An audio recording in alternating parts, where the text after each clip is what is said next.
engine driver evading the toll fee and lying about his freight, saying he had livestock when he really had pig iron. His 1937 recording chugs along, increasing its pace until it becomes a full gallop.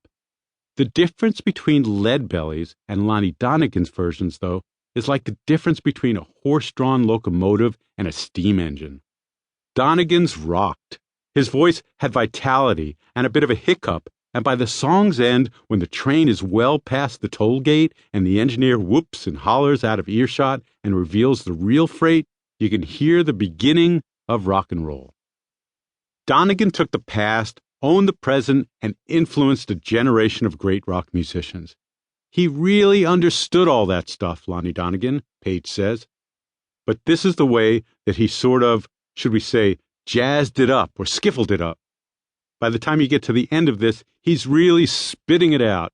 He keeps singing, Rock Island Line, Rock Island, and you really get this whole staccato aspect of it. It's fantastic stuff.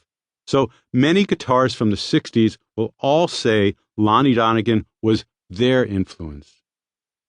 For Jimmy Page, the impact of his discovery was almost immediate.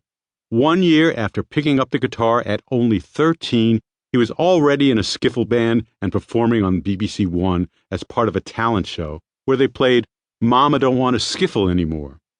While still in his teens, he became a session musician. At 19, he appeared on his first #1 record, Diamonds, by Jet Harris and Tony Meehan, later playing guitar on records by The Who, The Kinks, The Rolling Stones, Marianne Faithfull, Van Morrison's band Them, and on the soundtrack for the Beatles' A Hard Day's Night. The list goes on. Sometimes he worked 3 sessions a day, more than a dozen a week, and by 1966, he tired of session work and quit.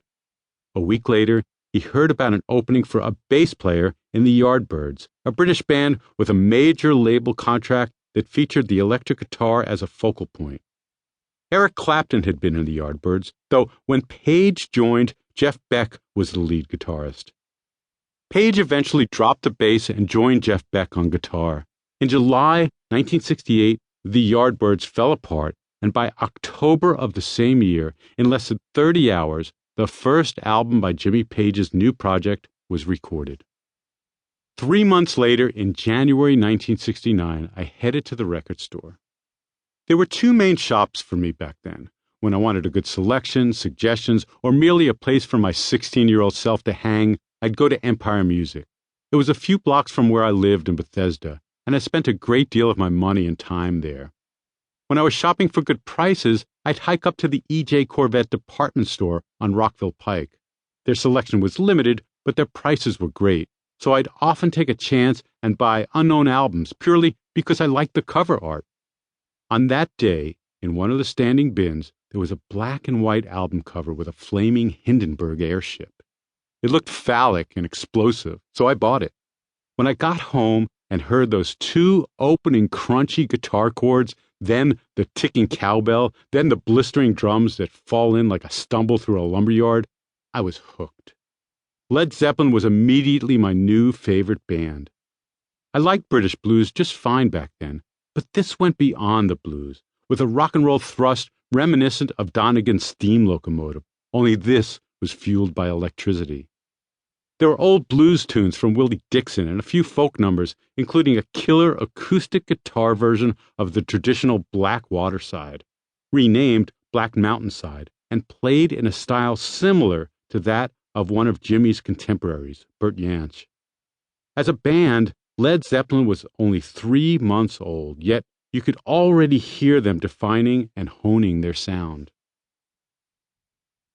During my conversation with Jimmy Page in February 2015, he's out promoting 2 major projects, a brilliant photo book he lovingly created, a sort of autobiography in pictures, and a newly remastered version of Led Zeppelin's 6th album, Physical Graffiti, now 40 years old.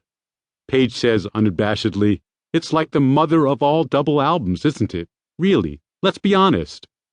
From almost any other artist, I'd see this as bragging, but from Page, it's simply the truth. Physical Graffiti was another in a series of progressions for the band. It came 6 years after I first took a chance on their